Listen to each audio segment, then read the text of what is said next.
Well, it's a lot of the same issues that keep coming up every year, trying to find good quality drivers. With the economy's in good shape, a lot of trucks on the road, and it means that there's demand for more drivers. And it's a very tight market. People are looking for, good drivers. I mean, people, and we have to deal with a lot of things. We have to deal with drug and alcohol testing. We have to deal with so many regulations that are involved in terms of getting a driver behind the wheel. And that is a challenge day in and day out for a lot of these people. There's been a number of issues I can imagine would have impacted the industry.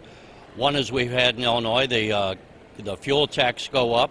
We've just had recreational marijuana come out. And I know your organization has done drug testing for drivers over the years. How are these new issues impacting the trucking industry? Well, Illinois' new recreational marijuana law is going to be a real challenge because it's basically saying, sure, it's okay, go ahead and use marijuana. But the problem is that truck drivers, like airline pilots, railroad engineers, steamship captains, are all under the purview of the U.S. Department of Transportation. And U.S. DOT says you cannot use these drugs, THC, for example, and marijuana, you cannot use them and operate a commercial vehicle. So you really are facing a challenge of finding drivers who are not tempted by the new Illinois recreational marijuana law. What about the fuel tax? Is that having any impact as far as your organization, as I remember, covers 14 states, not just Illinois? Are truckers avoiding gassing up in Illinois, or what kind of impact is that having? Well, the only good thing about it is that fuel prices are down right now, and thus the real negative impact really isn't being felt as of yet. Now, you can talk to a truck driver who says, I can buy diesel fuel, 30, 40 cents a gallon cheaper in another state that I go to. But eventually, Illinois is going to get its fair share of the tax money. Every other state will, because of the process that's used for collecting the tax. You're responsible for reporting your miles in every state you travel, and thus what happens is they divvy up that motor fuel tax based on the number of miles you travel in each state. The other thing that happened is since they passed the budget last year, the governor signed off, as I believe, in getting rid of the license on trucking. I forget what they were calling it, but how has that been received by the industry here in Illinois? Well, that was one of the trade-offs that we dealt with in terms of negotiating the infrastructure bill last year. And one of the things that we had pushed very hard, and we had been pushing for years, is to take off the remainder of what they call the commercial distribution fee. And the final bill says is that they will take the commercial distribution fee off next year. So that's still on for one more year. But it'll come off next year. How much is that? And when you extrapolate it across how many trucks one would have, what kind of cost are we looking at? Well, we're talking hundreds of dollars on each truck. And the thing about it is, it depends on what your registration fee is, and it's based on a percentage of your registration fee. But, every truck, sits there, and, a guy's, got $400, whatever, tax every year on his truck. That's going to come off. And that's one of the trade-offs, though, because we've seen the fuel tax go up. Truck registration fees went up a little bit. But all in all, the industry came out fairly well on the infrastructure bill. We agreed. We said, yeah, you know what? The roads are bad. We need to pay more to get our roads and bridges fixed. And, we agreed to that. So there were trade-offs and negotiations made. And we felt that the final package was very equitable. As I walked in today, there was a guy who was telling me he just retired last year, but he wanted to see the trucks. He was a retired trucker. When we talk and we say hiring new truckers to replace the retiring baby boomers is a big issue, how big of an issue is it? And for those who are wondering what they want to do with their life and their career, some young people, what kind of money can a trucker make? Well, there's a lot of great opportunities for truck operators, depending on what type of truck you're going to drive, where you're going to drive.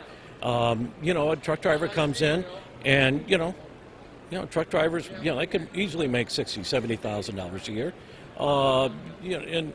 And it's, you know, there's different types of truckers, over-the-road truckers, some who haul hazardous material, these types of things. Some of these drivers, they make more than that. I mean, a lot more than that. And they get on the road, and they got a lot of options. You can be a local truck driver, you can be a regional driver, you can be a long-haul driver. It all depends on what you want to do. And the pay scale varies depending on what kind of truck and where you're going to drive. The other thing is you have here at the convention center some trucking schools. Is it hard to get into those schools, and do you know anything about them, like how long it takes to go through a program? Yeah, truck drivers training schools are pretty well structured. The federal government and Secretary of State's office have protocol, and they have a pretty strict schedule of what you have to cover, both in classroom and then behind the wheel. Ideally, the situation is that you want to make sure that the driver, when he does get on the road and goes out looking for a job, has plenty of practical experience. We've got Illinois Community College system. The community colleges around the state have truck driver training schools. You have private businesses that also have truck driver training schools also. They're here, they're recruiting potential candidates for people who want and looking for a truck, a driving job. And, 6 weeks, 2 months, whatever, it takes to do your classroom work, and then to get the hours you need behind the wheel to be proficient is all part of the process of getting a job. As we tape this, the president just gave his State of the Union address. He talked about having vocational education in every high school in the country. Has this administration been any better to work as far as the trucking industry one way or another, or his encouragement of having people maybe look at the vocational and driving trucks instead of necessarily just thinking solely in terms of going off to college? Well, I think there's a big trend, no matter where your political trends go or whatever. There's just been a big push to reinforce the need for jobs such as truck drivers. And the fact is that, you can go into a job, driving a truck with no debt. You don't have student loans that are going to haunt you for 10 years.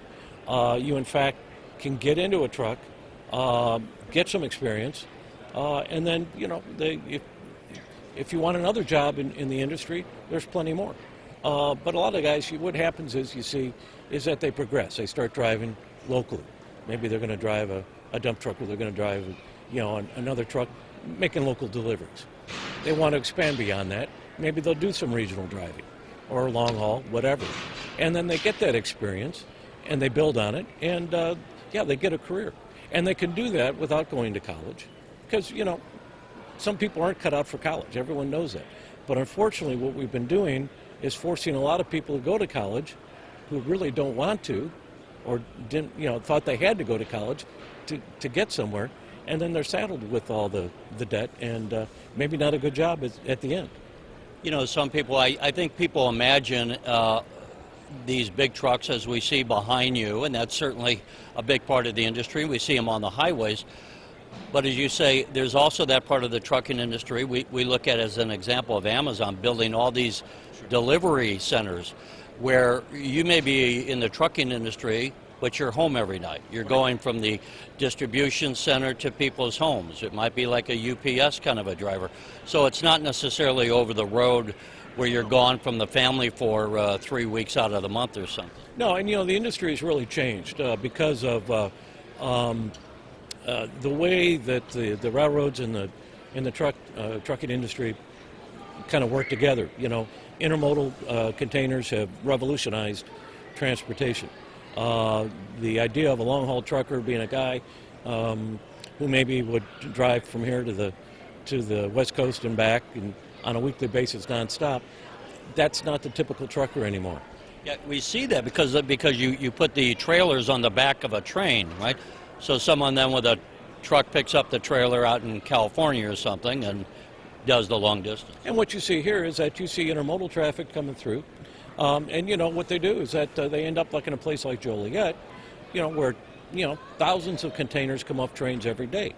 And so, a trucker comes in with the chassis, and they drop that container back on that trailer chassis, and off they go. They'll make a delivery, maybe they'll drive 30 miles away, 50 miles, a couple hundred miles away.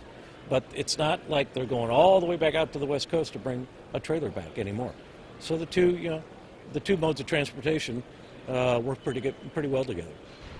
Well, Don Schaefer, we appreciate you visiting with us, and good luck with you in the trucking industry, and we'll look to talk with you again in Springfield on some of these issues coming up before the legislature. Look forward to it. Thanks, Harry.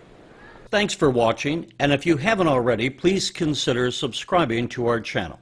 And while you're at it, please leave us a comment. Thank you for watching.